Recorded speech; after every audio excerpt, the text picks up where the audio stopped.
Audio Jungle.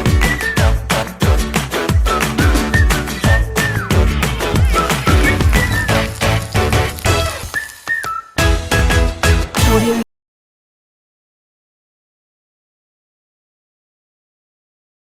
Hello friends, எல்லாருக்கும் வணக்கம். இன்றைக்கி நம்ம வீடியோவில் என்ன பார்க்க போகிறோம் அப்படின்னா, பிரெட் கோஃப்தா எப்படி பண்ணலாம் அப்படின்னு சொல்லிட்டு பார்க்கலாங்க. ரெஸ்டாரண்ட்லலாம் எப்படி கிடைக்குமோ அந்த மாதிரி நம்ம வீட்லேயே வந்து ஈஸியாக எப்படி பண்ணலாம் அப்படின்னு சொல்லிட்டு பார்க்கலாம். இதுக்கு பார்த்திங்கன்னா நிறைய பொருள் கூட தேவைப்படாது. வெறும் பிரெட் இருந்தால் போதும், பொட்டேட்டோ இருந்தால் போதும். மீதி எல்லாமே வீட்டில் இருக்கிற பொருள் தான். அதுக்கு ஃபஸ்ட்டு வந்து பொட்டேட்டோ எடுத்துக்கோங்க. ரொம்ப பெருசாக இருந்துச்சு அப்படின்னா இந்த மாதிரி பாதி பாதியாக கட் பண்ணிக்கோங்க. சின்னதாக இருந்தால் அப்படியே வந்து வேக வச்சுடுங்க. இது வந்து கொஞ்சமாக தண்ணி விட்டுட்டு உப்பு போட்டு 2 விசில் விட்டுட்டு எடுத்துடுங்க. ரொம்ப அதிகமாக வேண்டாம்.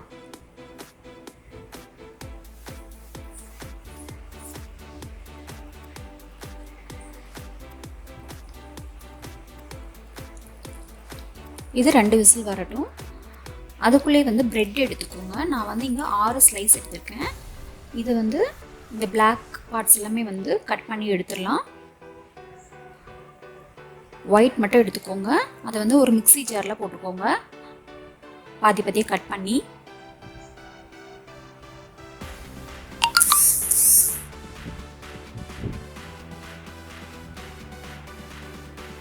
இன்னும் வந்து ஒரு 3 ஸ்லைஸ் எடுத்து கார்னரில் இருக்கிறது எல்லாமே கட் பண்ணி எடுத்துகிட்டு ஒயிட்டை மட்டும் போட்டுக்கலாம். இப்போது இதை வந்து நம்ம மிக்ஸியில் போட்டு எடுத்துடலாங்க. இந்த மாதிரி நல்லா பொடியாக வந்து அரைச்சி எடுத்துக்கோங்க.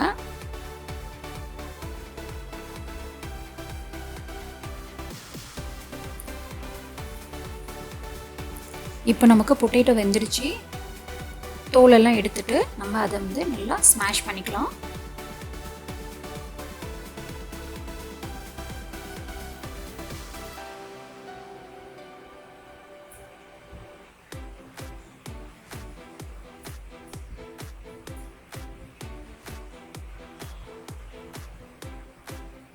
ரொம்பவும் வந்து சாஃப்டாகவும் வேண்டாம், 1-2 வந்து நல்லா ஸ்மாஷ் பண்ணிக்கோங்க.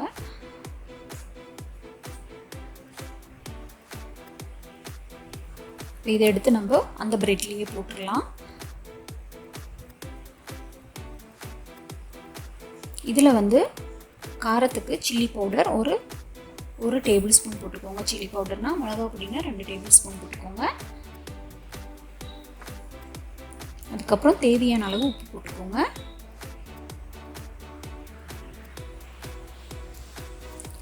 கடலை மாவு 1 டேபிள் ஸ்பூன் போட்டுக்கோங்க.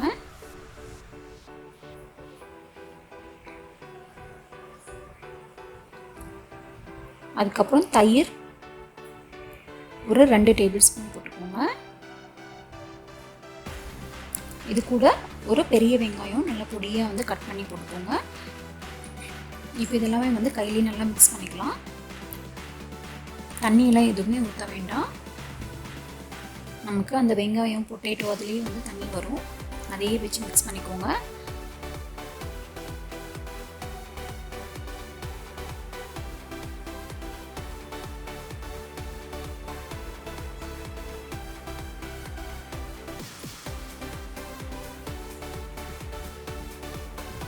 இப்போது மிக்ஸ் பண்ணிவிட்டு இந்த மாதிரி ஒரு சின்ன சின்ன பால்ஸாக வந்து நம்ம பண்ணி எடுத்து வச்சுக்கோங்க.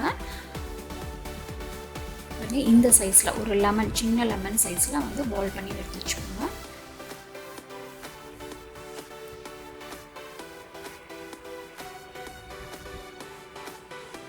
பால் மாதிரி பண்ணிவிட்டு அதை வந்து நல்லா வந்து டீப் ஃப்ரை பண்ணி எடுத்துக்கோங்க. ஆயில் நல்லா ஹீட் ஆனதும் மீடியம் ஃப்ளேமில் வச்சு நல்லா ப்ரௌன் ஆகிற வரைக்கும் வேக விட்டு எடுத்துக்கோங்க.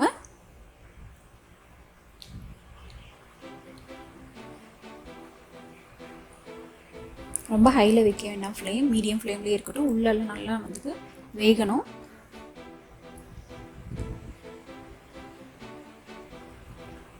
ஒரு 2 மினிட்ஸ் கழிச்சு திருப்பி போட்டுக்கோங்க. பின்னாடியெல்லாம் நல்லா வந்து ப்ரௌன் ஆகிடுச்சு.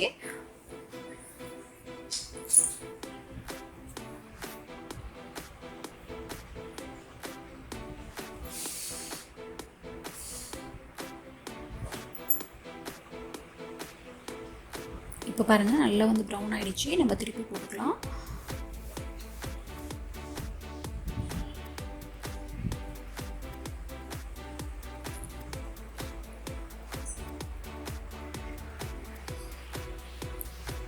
இப்போது நம்ம எடுத்து பிளேட்டில் மாற்றிக்கலாம். இன்னும் இருந்துச்சு அப்படின்னா நீங்கள் போட்டு எடுத்து வச்சுக்கோங்க.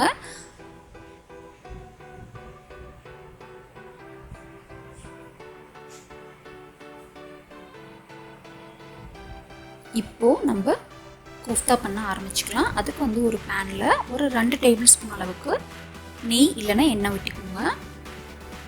இதில் வந்து மசாலா ஐட்டம்ஸ் போட்டுக்கலாம். பிரிஞ்சி இலை போட்டுக்கோங்க. அதுக்கப்புறம் பட்டை, ஏலக்காய், கிராம்பு,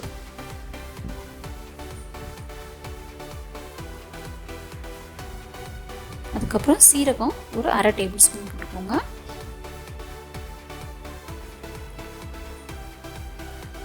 இது 1 மினிட் வந்து ஃப்ரை ஆகட்டும்.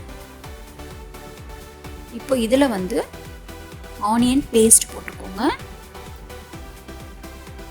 அப்போ தான் வந்து நமக்கு பேஸ்ட்டாக போட்டோம் அப்படின்னா நமக்கு கிரேவி வந்து திக்காக கிடைக்கும். நமக்கு ரெஸ்டாரண்ட் ஸ்டைலில் கிடைக்கும்.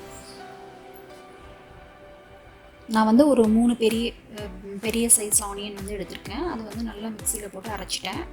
இது கூடவே வந்து நெக்ஸ்ட்டு தக்காளி வந்து 4 தக்காளி எடுத்திருக்கேன். அதையும் வந்து நல்லா பேஸ்ட்டாக அரைச்சி அதையும் ஊற்றிக்கோங்க. ஆனியன் நல்லா ஃப்ரை ஆகிட்டு பின்னாடி போட்டுக்கோங்க.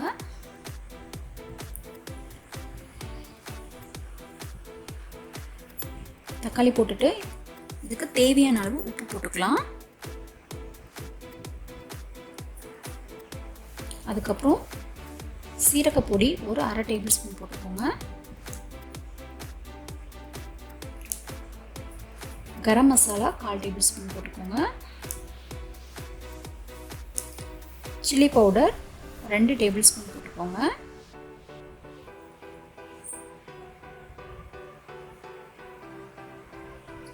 பெப்பர் 1/2 டேபிள் ஸ்பூன் போட்டுக்கோங்க.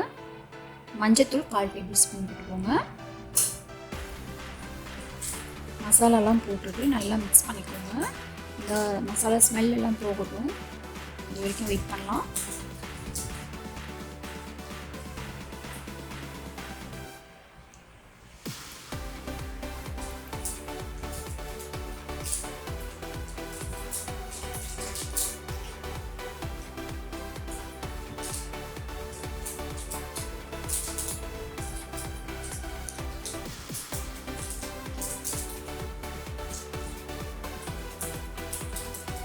அது நல்லா வந்து ஃப்ரை ஆகிடுச்சு. தக்காளி எல்லாம் நல்லா வெந்துடுச்சு. ஸ்மெல்லாம் போயிடுச்சு.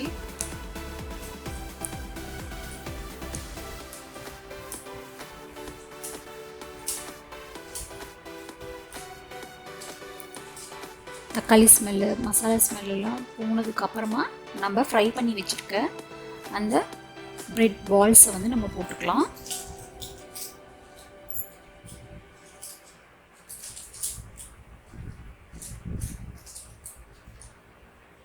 போட்டு ரொம்ப வந்து மிக்ஸ் பண்ண வேண்டாம். ஏன்னா அது வந்து ரொம்ப சாஃப்டாகி உடைய ஆரம்பிச்சிடும். லைட்டாக ஒரு டைம் மிக்ஸ் பண்ணிவிட்டு அப்படியே விட்டுருங்க. அந்த கிரேவி எல்லாம் அதுக்குள்ளே இறங்கணும். ஸோ அதனால் வந்து லைட்டாக வந்து மிக்ஸ் பண்ணி விட்டுருங்க.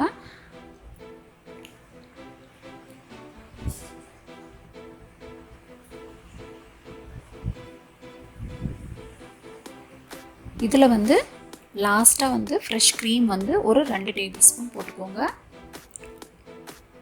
க்ரீம் இல்லை அப்படின்னா நீங்கள் வந்து தயிர் கூட போட்டுக்கலாம். நல்லா பீட் பண்ணிவிட்டு அதுக்கப்புறம் தயிர் ஊற்றிக்கோங்க ஒரு 2 டேபிள் ஸ்பூன் லாஸ்ட்டாக. இல்லைனா க்ரீம் வந்து போட்டுக்கோங்க. நல்லா டேஸ்ட்டாக இருக்கும். உங்களுக்கு கிரேவி வந்து ரொம்ப திக்காக இருக்குது, தண்ணியாக வேணும் அப்படின்னா இன்னும் கூட கொஞ்சம் தண்ணி ஊற்றி இன்னும் ஒரு 5 மினிட்ஸ் வந்து கொதிக்க விடலாம். ஆனால் நீங்கள் பார்த்தீங்கன்னா சப்பாத்தி, பூரி அந்த மாதிரி ஐட்டத்துக்கு இந்த மாதிரி நல்லா திக்காக இருந்தால் அப்படின்னா தான் டேஸ்ட்டாக இருக்கும்.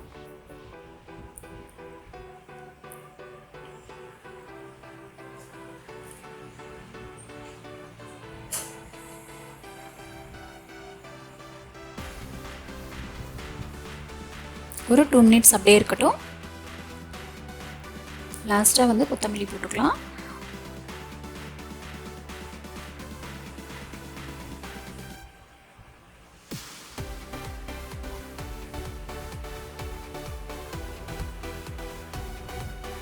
பிரெட் கோஃப்தா வந்து ரெடி ஆயிடுச்சு. ரொம்ப சிம்பிளான டிஷ் தாங்க, ரொம்ப டேஸ்டியாகவும் இருக்கும். அதனால் இது வந்து கண்டிப்பாக வந்து ட்ரை பண்ணி பாருங்கள். நமக்கு இதில் இருக்கிற ஐட்டம்ஸும் வந்து வீட்டில் இருக்கிற ஐட்டம்ஸ் தான். அதனால் ப்ரெட் இருக்கும்போது கண்டிப்பாக இது ட்ரை பண்ணி பாருங்கள், மிஸ் பண்ணாமல்.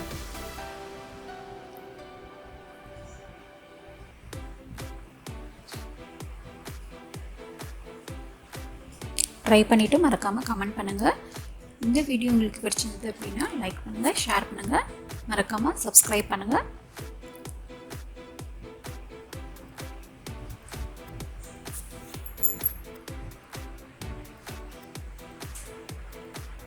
நன்றி, வணக்கம்.